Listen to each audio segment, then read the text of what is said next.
All right, on this week's episode of Kiss Army Things, we are celebrating 40 years of Kiss Asylum. Let's get 'em, boys!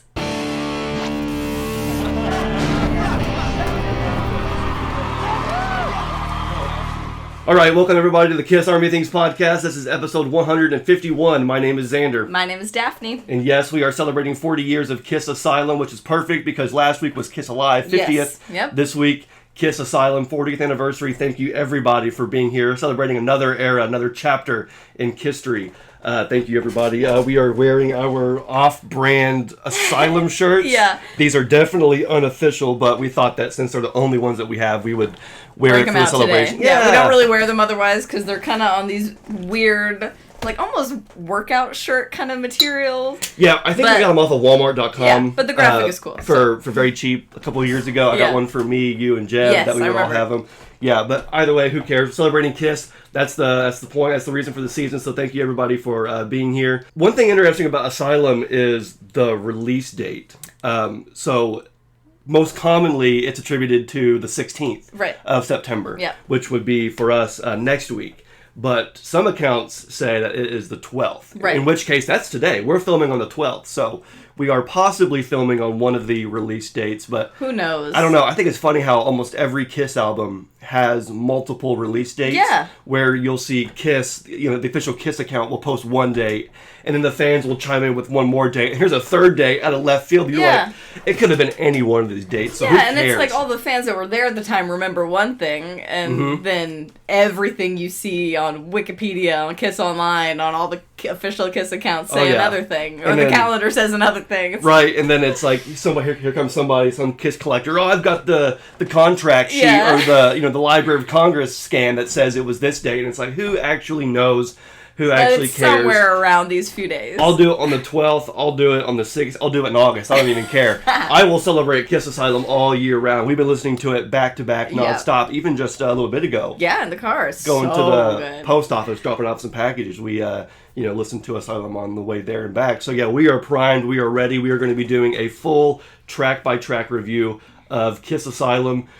And that's the Kiss Spotlight. No other Kiss Spotlights, obviously, other than Kiss Asylum. It's the reason for the season. So we're going to go ahead and just get into our full album review, track by track, starting off with the album opener, King of the Mountain. Talk about another powerhouse Kiss album opener. Amazing. They're so good at opening albums. We need to do our ranking the album opener episode. It'd be so hard. It would be really difficult, but it'd be a lot of fun. But yes, King of the Mountain, great song. I agree. It's a fantastic album opener. It's a classic Paul, like, I'm going to conquer the world, and I'm going to do it my way kind of song. You're number one, yeah. So inspirational. I love it. There's actually a few songs like that on this album we're going to get to. I can think of two, maybe three more that are... You're talking about, being triumphant, being victorious. Yeah. Never stopping, just achieving your goals. Yeah. Keeping on. And King of the Mountain, one of the things I love about it is the Eric Carr drum intro. We obviously have albums like the first album, which has Strutter, opens up with a drum intro. You got Cruisers of the Night, same thing, Eric Carr opening up with a drum intro. So here we have Asylum opening up with another drum intro. And I've heard, not sure if this is verified, but this was an happy accident, as it were. Really? Okay. Meaning the first part with all the all that beginning drumming was just Eric just messing around, practicing before getting to the actual song intro. Wow, cool. Which I guess would have been and then just going right into it. I'm so glad they hit record a little early. Counts himself in and then goes right into some like double bass action and just fires off the record. But yeah, we get a little bit of like extra drum fills and drumming from Eric Carr. So I believe that was like a happy accident where it so cool. happened to be at the very end of the recording. And I was like, no, keep it in. Yeah. Keep it in. Wait, cool. Hold on, that's good. Yeah, it reminds me of Heaven's on Fire, where Paul's vocal intro was kind of like... Right, just him like vocal warm-up. Practicing, They did one take. It was pretty good. Let's do another take just to make sure. Hang on, let me get a vocal warm-up in. And they happened to just record that. And it's perfect. I can't imagine Heaven's on Fire without that. Yeah, could you imagine just it starting off with just... No, I mean, It'd be good, fine. But it would be a different song. Yeah, it'd be fine because we wouldn't know any better. But, it's stuff like that really makes the song. So here's another, again, classic Kiss album intro song and intro just part period.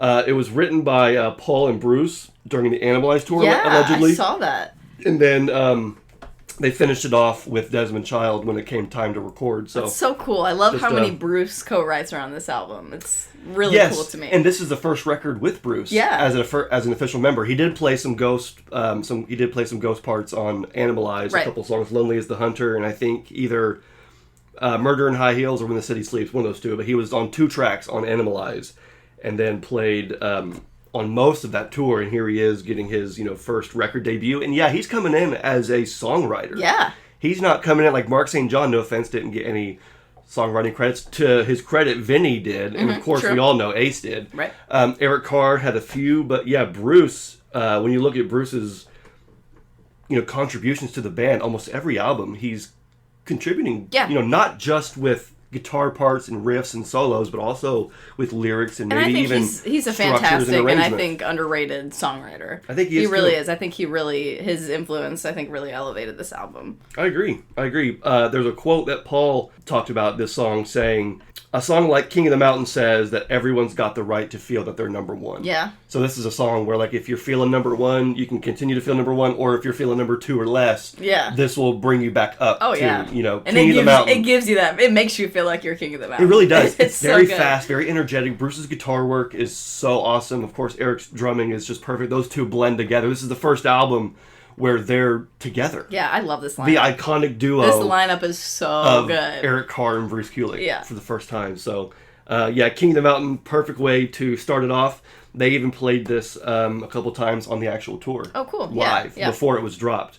It even was the opener for a show in April '86. Cool. One time only. Man, that would have been fun. Opened the show. Why? I don't know. But yes, it was played a little bit in '85, dropped, and then for one show in '86. I wonder what made them feel like doing that night. Maybe there's some info about that, but I thought it was cool knowing that at least, it got live play, but also got its album opener spot. Yeah. So I'd like to hear what it'd be like if it was, you wanted the best, you got the best. The hottest band in the world, Kiss. And then it's King of the Mountain. I don't know. I didn't listen to any audio. I'm sure it's probably out there somewhere.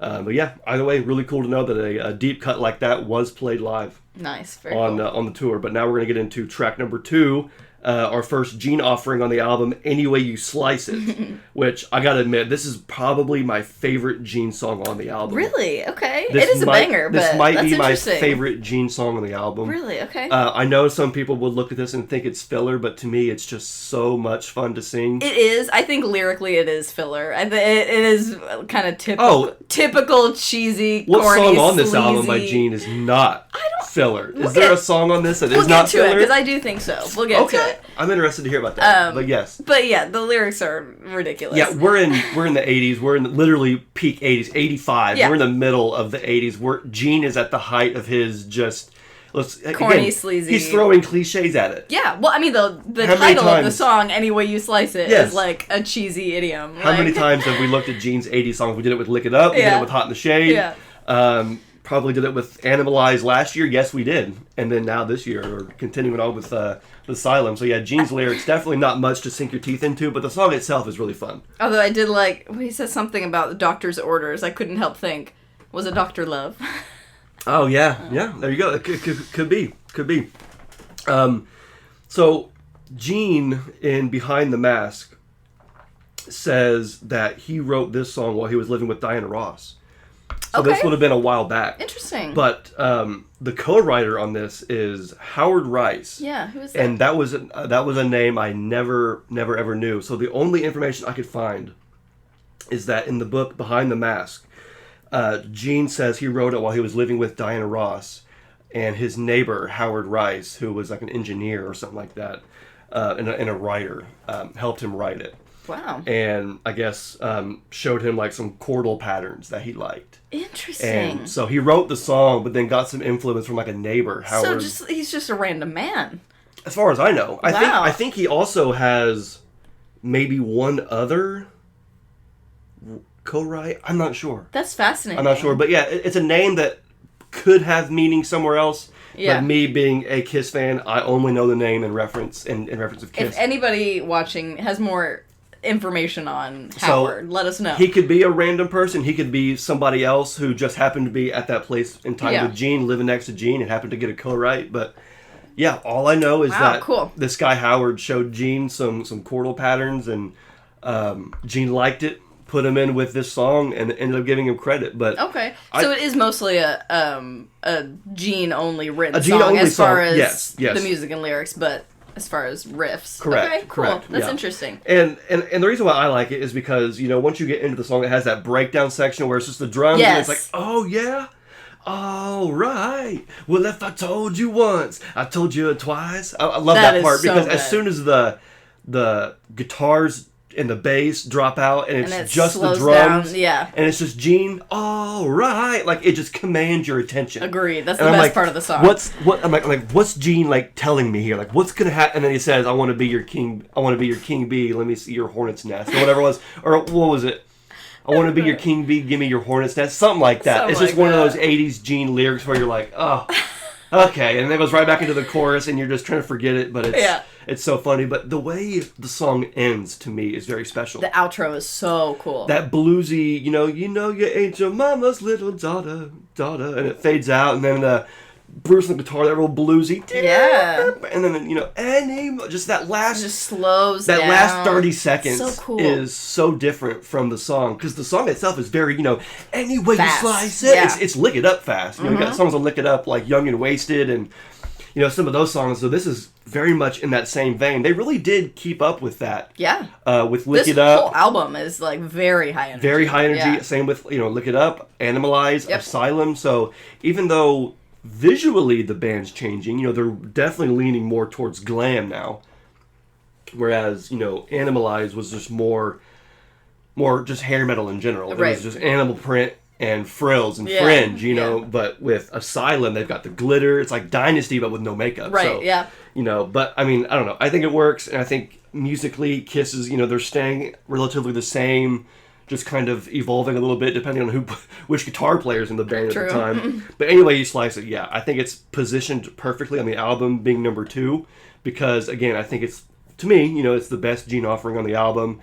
And so if you're going to start strong, you're going to want to continue to keep that momentum. Yeah. And this song does that perfectly. So yeah. Good track 2. Good track 2, and a stellar track 3.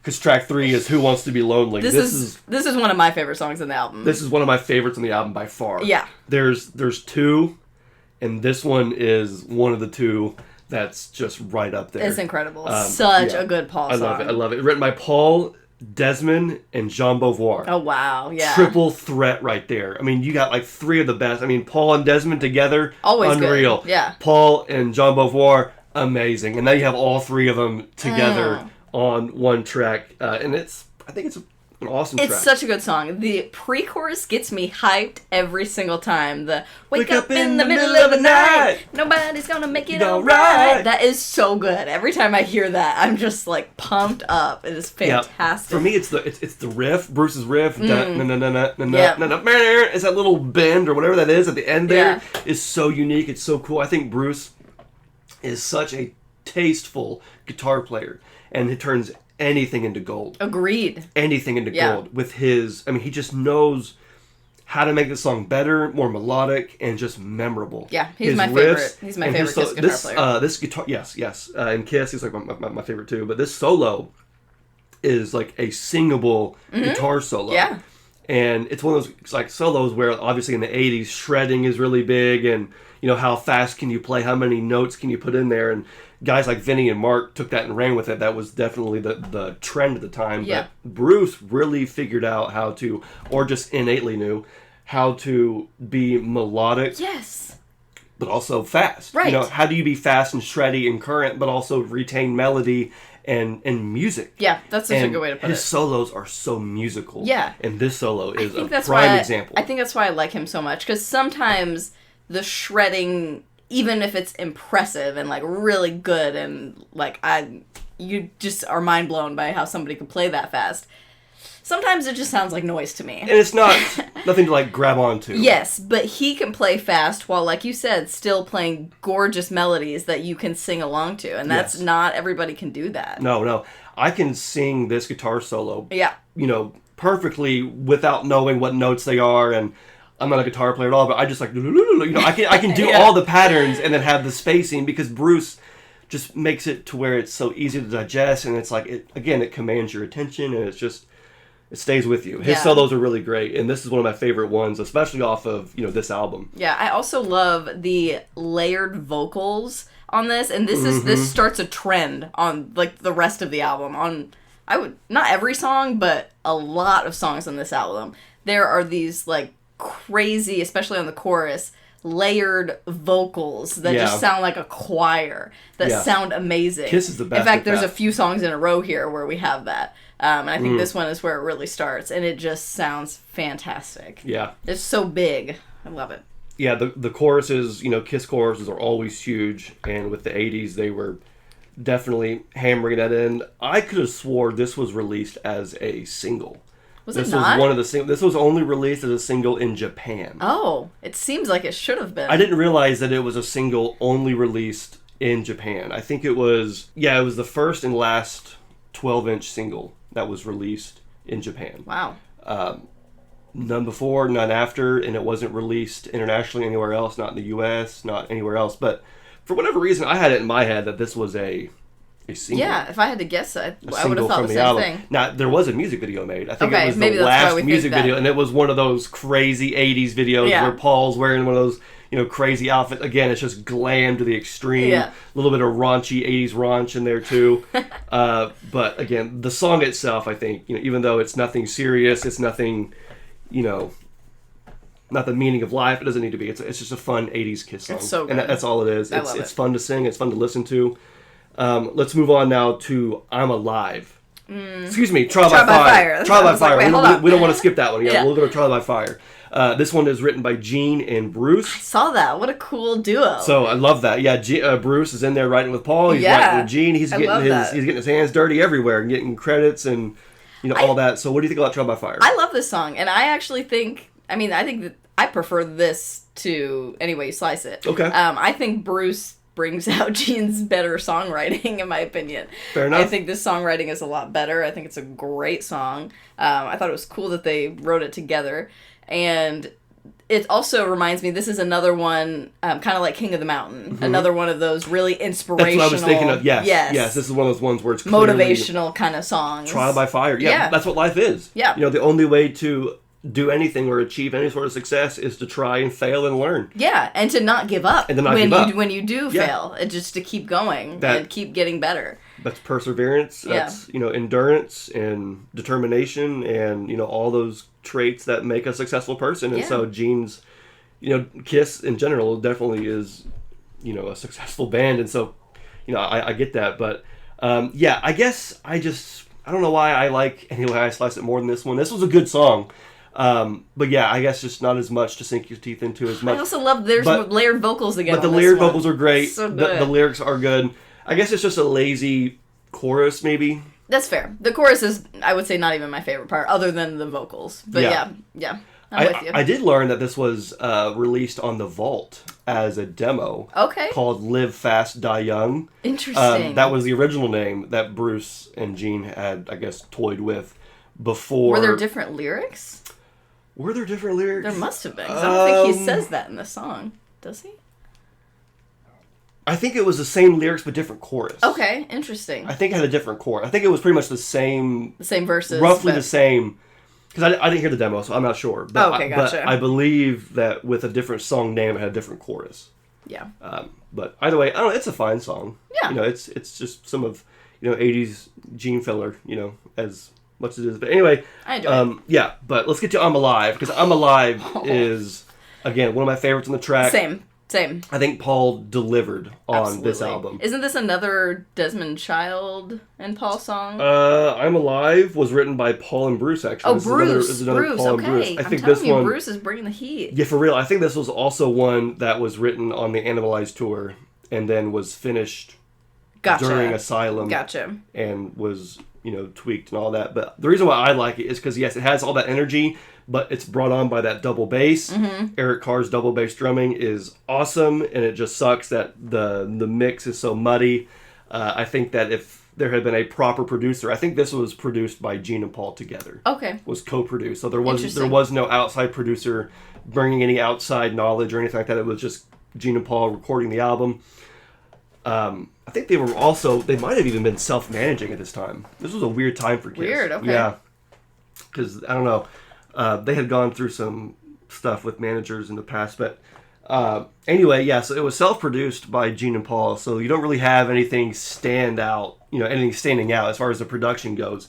But I think had you had somebody else come in, maybe even like Michael James Jackson, didn't he do, I know he did Creatures and Lick It Up. Did he do Animalize? I forget who produced Animalize. Maybe it was just Paul who produced Animalize too. I can't remember. But I think if you would have had somebody else come in, you maybe would have had a little bit of brighter production. You maybe would have had some, thicker double kick in there. Yeah, because the song itself is so good. The song itself is really good. Musically, it's really good. I mean, lyrically, it's just talking about, the opening line is, there's too many women, got too little time. Yeah, well, so it's living life for love, I'm alive. Living life for love, I'm alive. It's basically just Paul saying he lives to make love to beautiful women. Yes. It's really the message. And I also hear it as just, I'm alive. Yeah. Where it's like, like you're alive here today. Yeah. Enjoy life. It's like Lick It Up Part 2. It literally is. Yeah. It's Lick It Up with double bass. Right. You're alive today. Enjoy it. There's a million things that you can get yourself down and out about. There's so much depression and things that you could focus on, but it's important to just live life. Yeah, and to find the good things that bring you joy and focus. And for me, it's this song. Yeah, the I'm Alive is a great song. In the car when we were listening to it, we were jamming. Living life for love. I'm alive. I'm alive. It's got great layered vocals, great gang vocals. Yeah, absolutely. Ah, so good. But other than that, not much to it. Other than just a really, really great Kiss song. I would almost liken it to. Lyrically, it's like Lick It Up. Musically, it's like Under the Gun. Yeah, okay. It's like taking a song from Lick It Up and Animalize, and then rewriting it and putting it on Asylum, and it works. I think it's great. Yeah, I love the song. Great. I think it's great. We got another Gene song here with "Love's a Deadly Weapon." And murder's on my mind. Dude, that lyric, I was going to mention that lyric alone. I think that is a genius lyric. A genius lyric, yeah. But I actually really like this song. I think this might be one of my favorite Gene songs on the album. And am I correct? I think I was looking at the credits. Is this Gene and Paul? This has got a few guys on it. Really? Because Spotify said Gene and Paul. It does have Gene and Paul as the main songwriters. Yeah. It also lists Ron Swenson and you're Wes right. Beach. Yes, you're right. It does have two other people. Yes. I was just distracted by the fact that Gene and Paul were writing together in the 80s. I was like, too. What? Yes, crazy, right? That does not happen. I can't think of the last time there was a co-write. Maybe it was on Animalize and I'm just forgetting, but I can't think of the last... Either way, it's not common. Not in the 80s. Not in the 80s, no. They were definitely writing separately, bringing material back together, and then culling from the best. Yes. And making that into one final product. But this song has a crazy history. The reason why you got Gene and Paul and these two other guys on it is because, there's quite a story with this. So, remember when we were listening to the Creatures box set the other day? Yeah. And in the car? With the demos and stuff? Yes, and there was a demo for this. Mm-hmm, yeah. Loved it, and it was Paul singing. I forgot about that. Yes, wow. and it was Paul singing. I forgot about that. Yes. So, Gene and Paul wrote this in the early 80s, right around Creatures. Okay, cool. And it just never... Just made it onto an album at the time? It just, got put back, and it was left as a demo, and then when, of course, came time to... when you take the makeup off and you're like Gene and you need material, you go back and you find stuff. But anyway, so Gene was doing pre-production with Wendy O. Williams, who's from the Plasmatics, for her next album. Because he produced that, didn't he? He produced her first album, her first one. Wow, okay. Wendy O. Williams, W-O-W, Wow. Yeah. And this is the follow-up, which Gene ended up having to pass on. Okay. Because he was busy doing movies, doing Kiss, and touring, and so somebody else...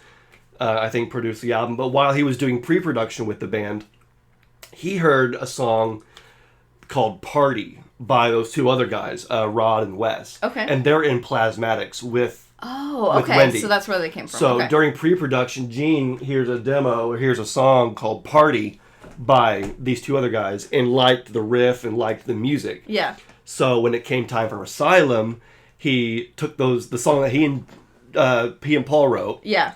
And then took it and merged it with the riff and the music that he liked from these two guys from the song Party, gave them writing credits, and then just rewrote it. Okay, so it's not that these guys wrote the song with Gene and Paul. No. He literally just... He took something from them and gave them credit. Yeah, he just borrowed the riff. Actually, I think he rewrote the song. Okay. I think he rewrote the song entirely. I was going to say, the Paul version we heard, I think did have different lyrics. I think it's only just the name of the song... Like, and the next line, Murder's on My Mind. Yes, just that one central lyric. Yeah. Yes, I think that was the only thing. Which is the best lyric. Yeah, so I guess the reason why Gene and Paul got credit is because they wrote the original song. Yeah. And then because it was borrowing a riff from these guys, it had all these. So interesting. But yeah, a very storied song. Yeah. This one is. Yeah, probably more so than the others. And Gene's vocals on this are insane. Oh, this is the one where... This is the one where he holds that note so long at the end. That was crazy. Gene's vibrato does not get enough credit, and just his vocal talent in general. No. I mean, Paul's either, but... I just was mind blown by the end of this song and how good he sounds. Gene's range is insane because we all know he can do the demonic, yeah, he can do all that stuff. But then he goes, but then he's at the end. Like, remember when we were doing the Unmasked review, talking about like She's So European, yes, where he has that real high note, and then he does the same thing here, where it's just like, and he holds it out for so long that you're like. You're out of breath just listening to it. I can't even sing along. It's crazy. It's insane. He's so good. His vibrato I really is like amazing. This song. It's a fun song. Yeah, I think that, lyrically there isn't really much to grab onto Gene's songs, but musically it's fast, it's ferocious. I know lots of folks like this because it does have that sort of thrashy feel to it. I think Quarantine, who's fronted by Chris Jericho, did a cover of this in a music video on YouTube. That sounds familiar. During COVID. Yeah. And it was really awesome because, again, this is a song that doesn't really get a whole lot of love. It never was played live to my knowledge, and so it's just been largely forgotten. And so it was cool to hear, Chris Jericho and friends playing that song and, doing it justice because you can hear the double bass in that one. Yeah, absolutely. So really cool. Nice. But we're going to get to track number 7 now, which is the song off the album. I can't believe it took 7 songs to get to Tears Are Falling. Yeah, for real. But here we are. So over halfway through the album, we have our lead and only single from the album. Only one. That's crazy. This was the only single. Wow. And again, if you had told me, hey, name all 3 singles from Asylum, I would have said, Who Wants to Be Lonely, Tears Are Falling, and All Night. Okay, yeah. And they would have said, incorrect. It was a trick question. There's only one single. It's Tears Are Falling, and they pushed the button. I fall through the chute. So... yeah, I would have lost that round in the game show, but this is the only lead single off the only single off the album, the lead single, and it was written by Paul alone. I didn't realize that. If you would have asked me, Xander, who wrote this, I would have said Desmond Child and Paul, or Jean Beauvoir and Paul, whatever. 100%. I would have given you the, Yeah, and I saw that too, and that makes me wonder if this is a more personal song. Like, a lot of times when a songwriter is the sole songwriter of a song, it makes me think that maybe this is actually they had something on their mind. Actually from a more personal experience, because it is kind of a vulnerable song, and it's very specific in its nature, and I find it interesting lyrically, Tears Are Falling, but the more you listen to it, you realize that his love interest in the song is the one crying, but because she's leaving him, because she has fallen in love with somebody else, and she has to leave him. Yep. And it reminds me of, that concept reminds me of the Beatles song from Revolver called For No One, one of my favorite Paul McCartney songs, but where he says, and in her eyes you see nothing, no sign of love behind the tears, cried for no one. Oh, a love that should have lasted years. It's like she's the one leaving you and abandoning you, but she's crying about it. And I'm like, that reminds me so much of that song. That's interesting. I, of course, would not have known that, but that's really interesting. Yeah. Paul himself even quoted on it, saying, it's about the exact moment that a relationship is over. Sometimes when someone cries, it says more than words could ever say. Yeah, wow. So maybe it's possible that somebody... I think this came from a real experience. Somebody broke up with him or, ended a relationship that he wasn't prepared for, didn't want to end, and it hit him like a brick wall, and it hit her, too. Like, yeah. Sounds like it was rough for both of them. Yeah, and that feeling comes across. It really does. Like, I think a lot of times Kiss is just writing, just making things up, making up scenarios and writing, which is fine. Fantasy, yeah. That's a creative process, but it seems like this one is a little bit more vulnerable. Could be. And also, I love that he wrote it alone because the melodies on this song are insane. Just from start to finish. Even just the beginning verse, the I read your mind like an open book. Yeah, it's crazy. It's so good. It's hard to do. Like, it's hard to sing that. It's such a pretty song. I love it. This is is this the only one on the album that kind of slows it down a little bit? This is the only, like, kind of ballad. Yeah, and it's not even like a slow ballad. It's just compared to all the other super fast ones. It kind of reminds me of Thrills in the Night from Animalize. Okay, I can see that. Because remember that? We were like, these lyrics are not Kiss lyrics. Yeah. It was like very a lot deeper, intricate lyrics. That, actually made you think a little bit. And the music was a lot slower and more mellow than in some of the other songs. Yeah, but it wasn't like it was like Beth or Hard Luck Woman or something. Yeah, it's not It's not like Forever or anything. It's not like a slow, sad, but it is sad. This is the only, I guess, break in the album as far as pacing goes, which maybe that's why it's so low on the album. Yeah, maybe I can see that. That makes sense. But it's crazy just because, it's the lead single in the album and it's so far down.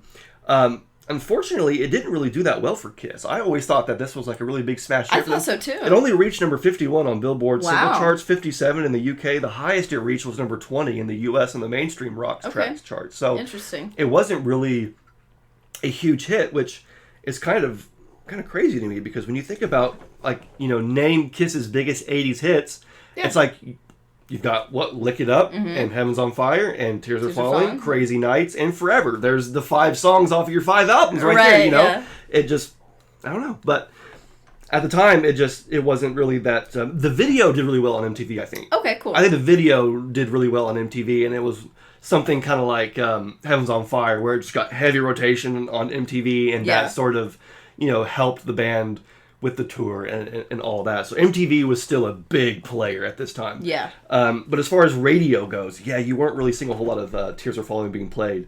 But this is the song that I know the most from the album. Yeah, same. And I had trouble thinking back to when I first heard this song. Because I didn't listen to Asylum in full. I don't think Jeb and I got a copy of this until I was like maybe a sophomore or even a junior in high school. Mm-hmm. Which is crazy to think about. But...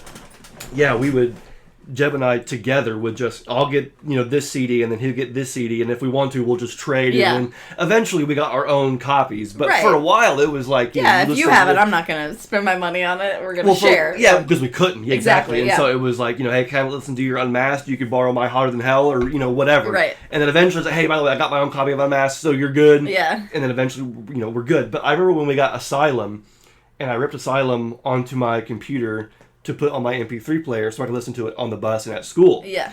And I had this thing where I was like, man, I really don't want to, because at that point, junior year, we had almost every Kiss album, except for Monster, which hadn't come out yet. Right. So we had them all at this point, and it was like, man, we've gone through all this, work to get all the Kiss albums, and now I have it, and it's like, I feel like if I just burn through and listen to all of them, then what's left? You know, I want to enjoy the music as much as I can. Savor it. So I would sit and listen to, Lick It Up for like a couple weeks to a month or whatever, and digest it and listen to Animalize. And then I think Asylum and the 4 solo albums were some of the last full albums I ever listened to. Yeah, wow. After that, it would have been, I think, Live to Win. But so I was just trying to do my best to savor everything and, put something back for next time. I love and that. so I got to Asylum. You're rationing. Yes, Kiss I'm trying to ration my Kiss albums and because you love experiencing it for the first time. Because I could have been I want to listen to all of them now, learn all the lyrics, learn everything, and I want to know the most. And I'm like, no, I want to savor it. I want to enjoy it for as long as I can. So I would every day on the bus, I would listen to, again, for instance, it was Asylum. And when I got to Who Wants to Be Lonely, that was the one that stuck out because of that riff. Mm-hmm. And of course, Tears Are Falling was the one that just made the most sense. But I can even think back to being in study hall, slipping my headphone through your shirt, through my shirt, my sleeve, my hoodie, whatever it was, or just resting your arm like this, because I wanted to hear those songs. I was like, gosh, I gotta hear I'm Alive again right now. Right. So I would just put it in and just listen to it, and I just stopped myself from reacting to the music because it was like, this is so good. You can't not. But yeah, Tears Are Falling was the one that I had heard my whole life, and I cannot remember where I first heard Tears Are Falling. It must have been some greatest hits album. I don't know which one it was. I'm sure it was, yeah. But yeah, because that one I had heard since I was a kid. Yeah. And then it was great getting to hear the rest of these songs. But yeah, Tears Are Falling is definitely the one that's a standout. It's fantastic. It was played live, of course, on the tour. It even got played live during the Rock the Nation tour in 2004. And then 10 years later on the Vegas residency, it was brought back. Yeah. And it ended up on Kiss Rocks Vegas. Gosh, I love that. It ended up on a live album. I love that. There should have been a live album in the 80s with Eric Carr, period. But 100%. But we didn't get that. And so, of course, wasn't going to be on a live 3. Wasn't used on the Symphony Show. But gosh dang it, on a live Kiss Rocks Vegas. It made its way on there. I'm so glad. And it sounds so good. I think we even saw it on the End of the Road tour. I was going to say, something tells me that we saw it live, but you have a better memory for the shows we've seen than I know they played it in 2020, but let's see if they played it at our show. I feel like they did. They did, yes. Nice. Yes, so February 16th in 2020 at Lynn County War Memorial, we saw them play Tears Are Falling. Nice. And Paul was doing the whole windshield wipers thing from the video, which is so cool. Yeah. So, yeah, that was a moment, too, getting to see that, because that's a rare gem that, again, unless you saw it in the 80s or Rock the Nation, like, it just wasn't ever played. Right. They didn't play it on the 4th anniversary tour, but they did play it a few months later in Vegas, so that was really cool. But yeah, so it's gotten some play, especially in the last handful of years, which is awesome. So it made it to the last tour. Let's go ahead and move to number 8 now, Secretly Cruel. This is the last Gene song on the album. Written by Gene and Gene only. I know, interesting. It shows. I just fathomed that we have a Paul only written song and then a Gene only written song back to back. That's very interesting. Very true. That is very interesting. Yeah. Gene says that this song was written about groupies who have has his face all over his wall. Yeah, this is the opening lyrics. He said there was a groupie, who had his pictures all over her wall, and she liked to, do stuff or whatever. And but she's secretly cruel. This song. This is one of those songs where, like, to me, it's just like, maybe there was a girl, but like I don't think there was because Gene said like, oh yeah, I went back to her house and like saw where she had all her bedroom walls. I think that's just Gene talking. I don't think it's about a specific person. I don't think it is either. It might be like a culmination of. I think it's just the idea of rock stars being revered. Yes, exactly. By girls. Yeah. I think it's just the fantasy of it all. Yeah, this is not a bad song, and I don't even think it's really bad writing from Gene alone, but it's also not. I don't have a lot to say about it. It does not, especially, no offense, but especially following Tears Are Falling. It really is more filler for me. It's not bad. I enjoy it while it's on. Yeah. But I don't have a lot of thoughts about it. It's fun. It's fun to sing. It's just, again, you kind of have a lazy chorus. Yes, exactly. Secretly cruel. I ain't nobody's fool. It's like we heard that lyric in...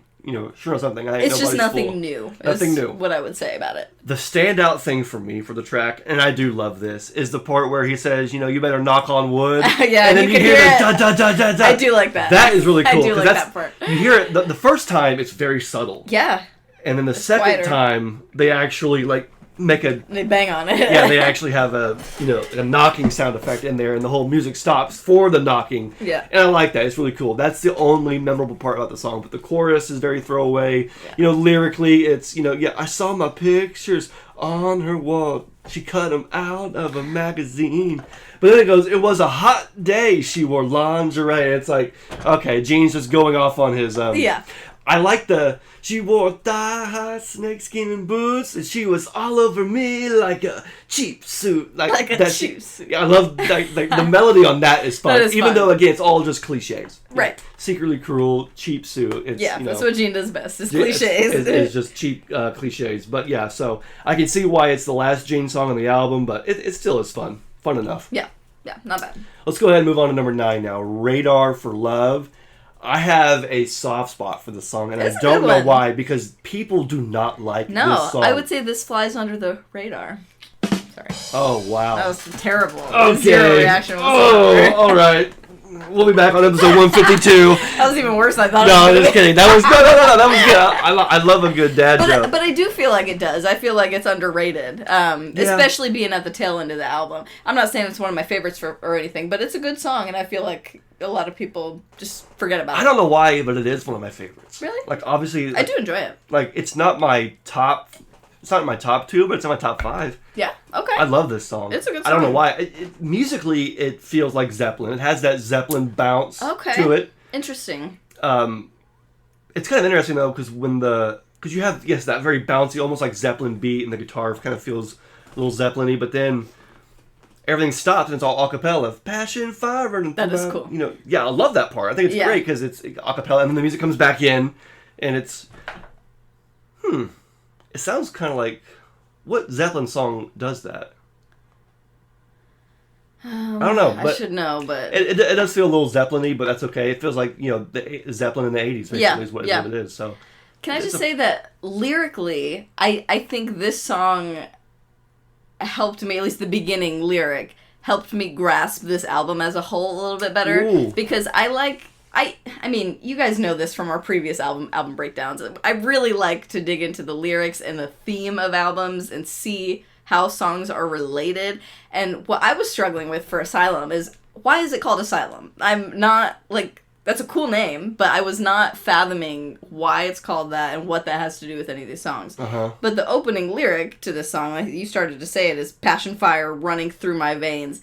Get a little bit of love and I go insane. And every song on this album is about love in one way or another. Yeah. Like, just about, maybe not King of the Mountain, but maybe after that. Yeah. Pretty much every song is about love in some way. And they're all very, like, intense emotions. Yeah. Love's a deadly weapon and murder's on my mind. Yeah, well, they're Tears are falling, I'm crying. Exactly. Yeah. So I feel like the concept is... Love can make you go insane. Love makes you go insane. And that's why we're at in the Asylum. And I heard that and I was like, okay, it clicked. That's cool. I like that.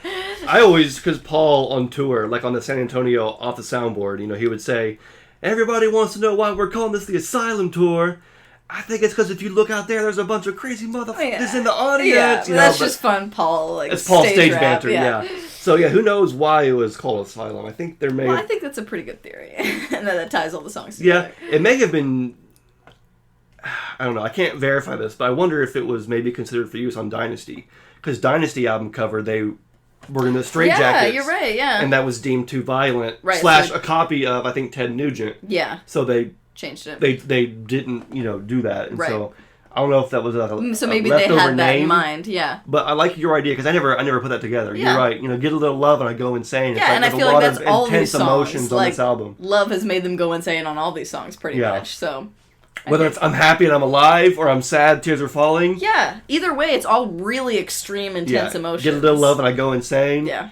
And then I'm gonna all night. We'll get to that one. Right. So I like this song. My favorite part is towards the end when it's like that like breakdown jam. Like, get down. It's so good. It's so much fun. And then listening to it through the outro, once it starts to fade, if you turn it up as it fades out, is Paul in the 80s. Oh yeah. Every song in the 80s, Paul in the outro would say, I'm Paul Stanley, I'm just going to do all my crazy stuff at the end, rise to it. It's my favorite. Ad-lib, yeah. But on this one, as it fades out, you can't hear it. And I didn't notice it until like last year, if that tells you anything. But if you turn the volume up as the song is fading out, Paul on the microphone, he says, "Get the message, sugar." Oh, I haven't heard that. He's like scatting a little bit, and it's like, "Get the message, sugar." I need to listen. And then it fades out, and then it ends. But like, it's so crazy. It has nothing to do with the song. No, there's no other like lyric like that, and I don't think so. At least in the song. I think that just came to his mind in the moment. Paul at the end, just riffing on the end of the track. Get the message, sugar. I love that. It's so cool. It's so fun. It's a nice hidden little gem. That's fun. On the album before getting to the best song on the album, lyrically poetic and just perfection, and that is of course All Night. Uh-huh. I can't believe they have a song that's called All Night. I mean, if you thought Kiss had hit bottom of the barrel with some of their other songs, this reaches a whole new low. Like, All Night lyrically. No. It's my top two. Okay, I was like... Who Wants to Be Lonely and All Night are my top two, with I'm Alive and Radar for Love being my other two. Okay. Tears Are Falling doesn't even make it on the list. Gene's song is not even on the list. It's those four Paul songs, but All Night is just so hilarious. It is. It's so hilarious. Well, and you know what's funny to me is earlier when we were talking about I'm Alive, you said that you thought that was Look It Up 2.0. I literally wrote down in my notes that All Night is Look It Up 2.0. Yeah. Because I know it's silly. I know the title is silly. It's corny. But if you listen to the rest of the lyrics, he's talking about you work all day and like work is hard, you slave away, and break our backs. Life is hard. So when you get home, treat yourself. Yes, life's a treat. It's time you taste it, and you never ever want to lick it down. Yes, you're right. This is exactly. This is Lick It Up 2.0. I really think I think I'm Alive fits that category as well. But that is what really struck me this time. So I think it's funny that we both had that thought for different songs. That's so funny. That's so funny. And yes, I think it's so silly that they have a song that says, we're gonna, all night. And then they go, so silly. Whoa! They do it 5 more times. Oh my gosh. Like, you literally can't. Who wrote this? Paul, Desmond, and John Beauvoir again. Nice, yep. The triple threat that came in with Who Wants to Be Lonely is now writing all night. But you know what? But Who it's cares? a banger, and the melody is so cool. It's a banger, and it has one of those perfect choruses. Well, we're gone.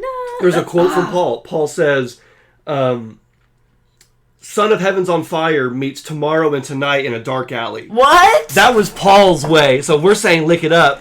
Paul says it's Heaven's on Fire meets Tomorrow and Tonight. Fascinating. Because Heaven's on Fire, feel my heat taking fire, about making love. But then Tomorrow and Tonight, rock and roll night and party every day. Wow. This song is about staying up all night and partying, but you're also, making love. So it's like a double. Yeah. So Paul, No, I can see that. That's amazing. Paul says, I love that we have that quote. Yeah, Son of Heaven's on Fire meets Tomorrow and Tonight in a Dark Alley. Yeah. Not necessarily a bad song. Definitely the best I could do in this genre at that time.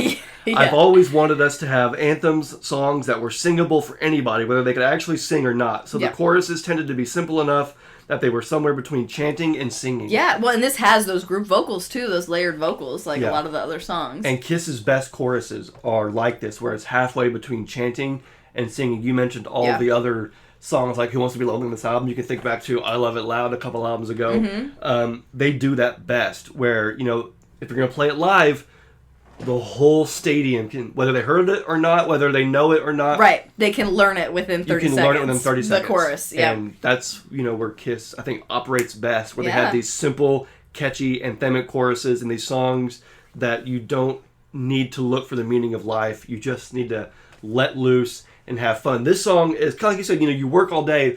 This All Night is like what you listen to on Friday on your way home from work. Yeah, yeah. You've worked all week long, and now it's time from Friday at 5 on. It's the weekend. Yeah, it's your time. What's he say?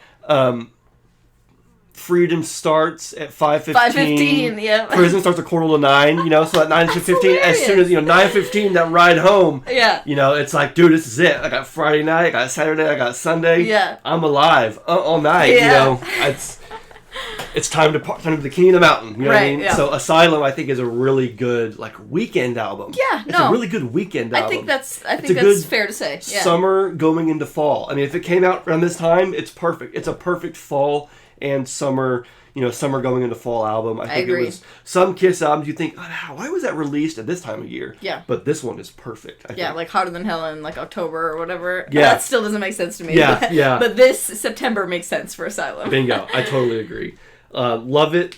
This was never released as a single. Again, if you would have told me, what was the second single, I would have said All Night. Yeah. But it was only released to radio stations as a 12-inch promo. Okay. So it was all but released as a single.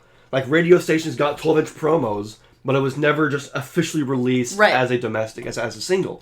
But there was a music video made for this one. Right. And which is probably another reason that we think that it's a single. Oh, yeah. And perhaps so. Yeah, and this, again, one of those classic 80s Kiss, hair metal, raunchy videos with all the girls wearing their... is this the one where they're wearing the bunny suits? Or was that... I don't know. I'm not going to lie, all the 80s videos run together. Or was that Who Wants to Be Lonely? I get those two mixed up, but it's definitely, Paul and his crazy outfits. Oh, yeah. This one, I think, was played live on the Asylum tour, and never again until Kiss Cruise 10 in 2021. No, they played this in 2021. I think I do remember on that. The Kiss Cruise. Now that you say that, and this was one of the ones where it was like, again on the Kiss Cruise, you're waiting around for those deep cuts. Yeah. And all of a sudden, Kiss says they're going to play All Night. You're like, wait, what? Did I, excuse me, bacon powder? Because I don't think this is 85 anymore. But they did. They played it, and it sounded awesome as it could. And I still go back and listen to it every now and again because it's just crazy to hear them playing that song. But yes, the current Kiss and the Road Fashion played All Night. I love it. In 2021. Great song. Yeah, so for me, it's one of my favorites on the album. John Beauvoir plays bass on the song. You've got Paul, Desmond and John putting all three of their brains together to concoct this amazing masterpiece. Rock and roll masterpiece. So that concludes the album. I'm not going to lie, I thought for some reason, not like now, but like I used to think that Radar for Love closed the album. I don't know why I used to think that All Night was second to last and Radar for Love, and then in actuality, All Night is the last song. But yeah, what a way to close the album if you ask me. Great album. I think it's a great album. Hard to rank it. But yeah, it's a fun album. I mean, it's a great album. It's not in my favorites, but I love all Kiss albums, and this is a Kiss album, and therefore I love it. It's got some great songs on it, got some filler, but whatever. Fun filler. It's filler, but it's got even some the filler are not skips for me. Right. Even that's why I think it's a really solid album, because even the Gene songs that are like, not his best work are still musically really fun to listen to. Oh yeah, I still like them. Yeah.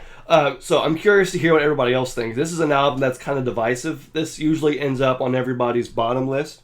When Jeb and I started the podcast, within the very first 10 episodes, we did an episode called The 5 Best Kiss Albums and the 5 Worst Kiss Albums. And we talked about the 5 albums that are considered to be the best. I mean, there's always going to be differences, but like, Love Gun and Destroyer and, Kiss Alive or whatever. Like, we did the 5 albums. So this wasn't necessarily your personal... No. This was just like, what you think everybody else... Yeah. The commonly considered the 5 best Kiss albums, and then the 5 commonly considered the worst Kiss albums, like, The Elder and Unmasked, and we put Asylum on there, too. Some of my favorite albums. Yeah. And so we put Asylum on there as well. And so, yeah, I think, looking back from then to now, I think I like the album a lot more. Yeah. I appreciate it a lot more. The songs, I know them more. They're a lot better to me now. It's a great album. Not my favorite, but I want to know what everybody else thinks. Leave us your reviews.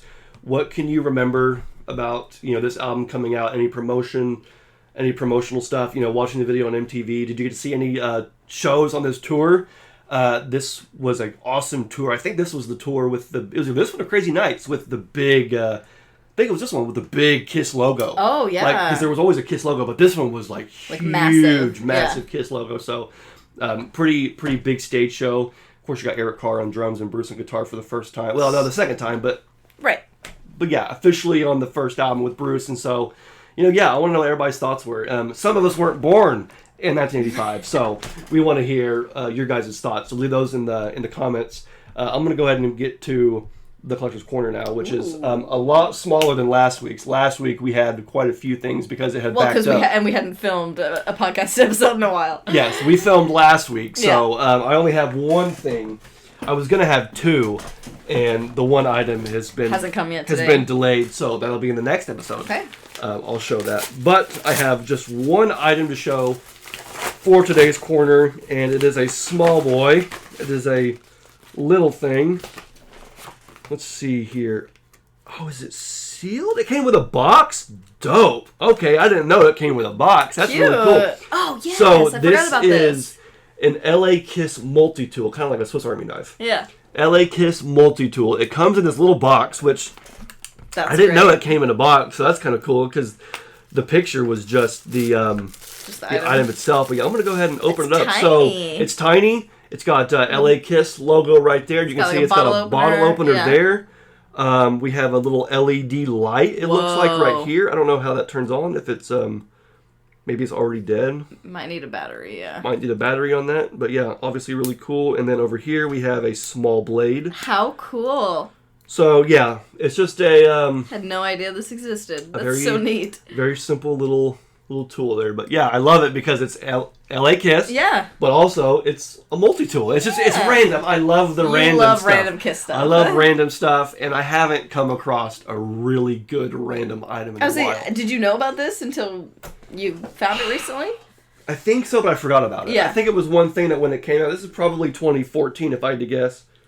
There's no date on him. Maybe there is on the box. I don't think so.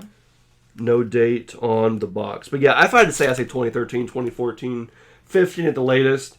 So I probably saw it and thought, oh, that's cool, but that was 10 years ago. Right. So seeing it now, it was like, gotta have it. Gotta have the LA Kiss multi-tool. I have a Kiss bottle opener somewhere. So now I've got an LA Kiss, bottle opener too. But love the package it came in, just this little box. Yeah, that's fun. So cool. That's a good one. Yeah, again, not a very big haul today.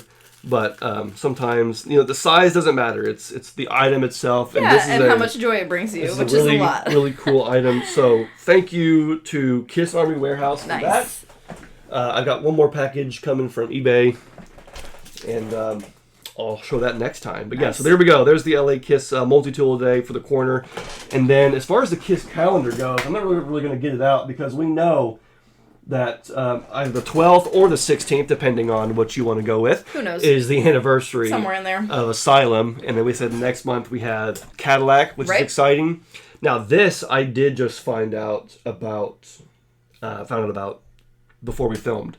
So this is not like on the calendar because I don't have an official date, but I wanted to put it here because it's kind of like news, something to look forward to. So Loretta, Eric Carr's sister, on Facebook, posted on the 9th. This is the 12th again. So a few days ago, she posted on Facebook saying, newsflash, there is going to be a very special Kiss Eric Carr vinyl and documentary being released this year. Interesting. Later this year. I remember she said something about the documentary before, didn't she? Yes. I thought so. Earlier this year, it was said that there was going to be a documentary called Enter the Fox, and it was going to be released in July.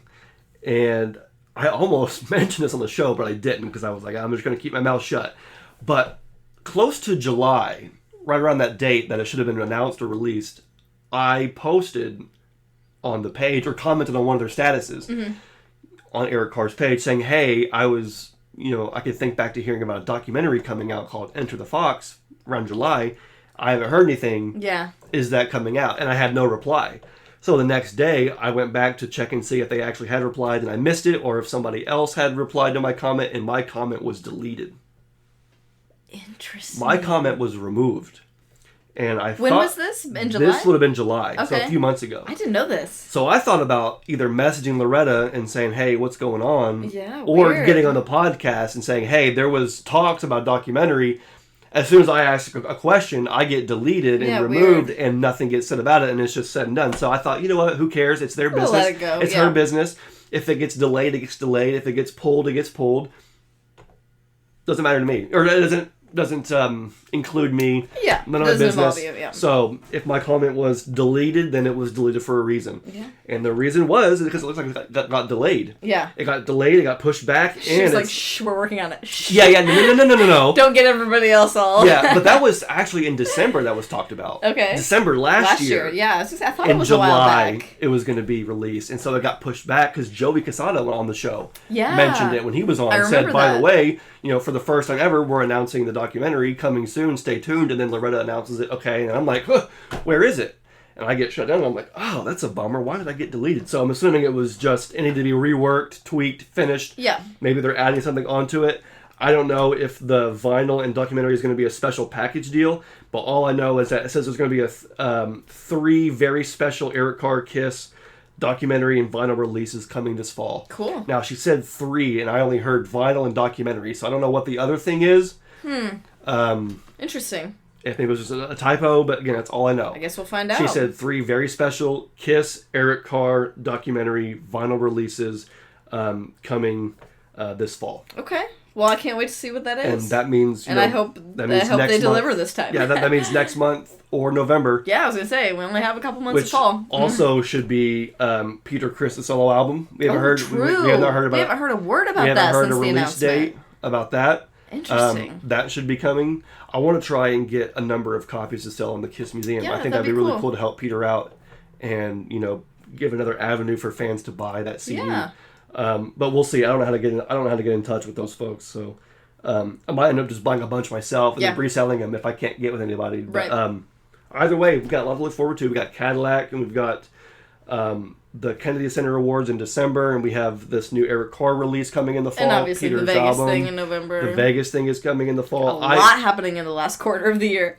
I'm really trying to still put something together for Indiana. I know months ago I said I wanted to have an expo for November celebrating 50 years of the Kiss Army. I still do plan on doing that. I just don't know when it's going to be, or because again, guys, I'm a one-man machine over here, running the Kiss Museum, running Kiss Army things. I'm doing the best I can, but I can't put money down for an event space if I don't have the money for it. Because right. all my money is tied up in the museum. So right. It is kind of a lot all at once. So right now. what I want to do is just rent some event space for Kiss fans to gather. I will bring some of the merch. I want to bring Kiss Mart back. Kiss Mart was something that Peter did in New Jersey once a year, where he set up and had collectors come to buy Kiss stuff. That's been gone for years. I want to have an event space to bring Kiss fans in, to have fun together, to meet up, and to celebrate 50 years of the Kiss Army here in Indiana, and also have a chance to buy some really cool Kiss collectibles. I want to maybe screen something. I don't know what that is. I got to be careful about how I do it, because I don't want nobody knocking on my door saying, hey, what are you doing? We're shutting you down. That's not what I want. I want to just have the most fun for fans. And so I still plan on having something. It's not going to be, don't think it's going to be some grand event. Okay, that's Vegas. Vegas is the big grand event. Yeah, if you want a grand event, go to Vegas. If you want live music, if you want meet and greets, if you want exclusive merch, if you want all that, the panels and things that come with, expos and conventions, that's Vegas, okay? Yeah. You're not going to get that here. What you're going to get in Indiana is a group full of Kiss fans who just want to be together in the same space, to meet up, to share our love with Kiss, to, again, see some really cool Kiss merch. There's going to be Kiss music playing all day. We'll do the whole Kiss, karaoke, and, we'll do raffles and things like that. But really, it's just about Kiss fans getting together. In November 21st, 75, Kiss fans were together at the Holman Center in Terre Haute for the Kiss show.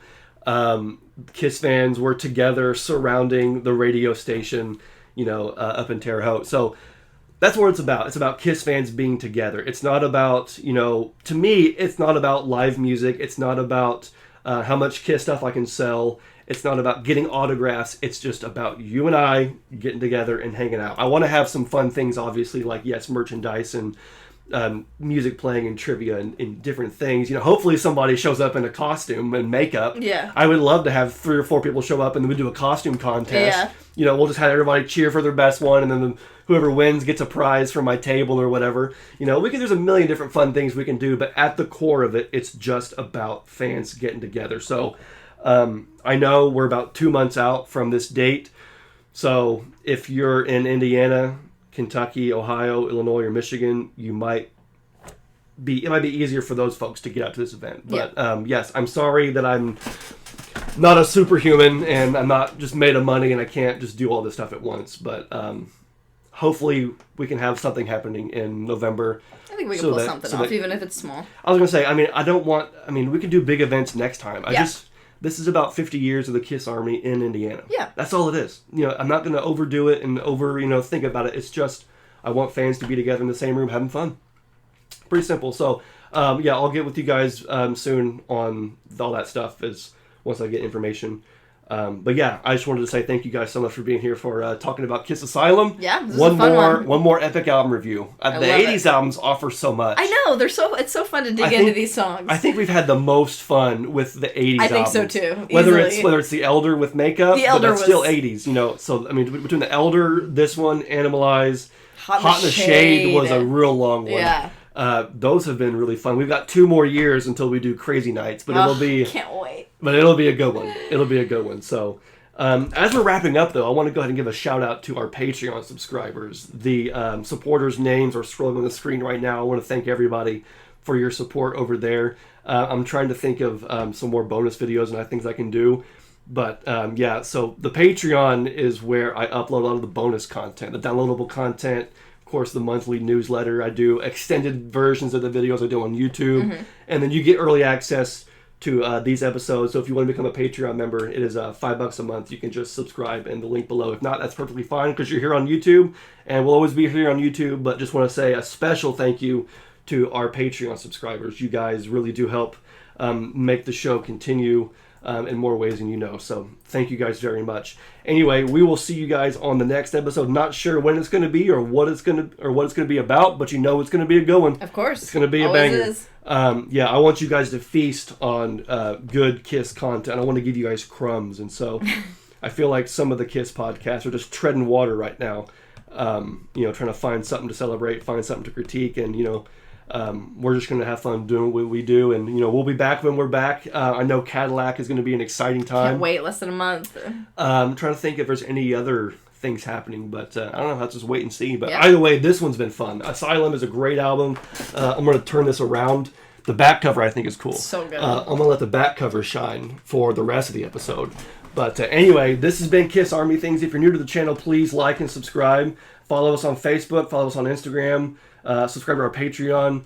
You can keep it. We're just celebrating Kiss. That's all we do. Just talk about Kiss and have fun doing it. And it's so much fun knowing that you guys are still here celebrating with us. So please leave your comments. I'm going to read them all and reply to as many as I can.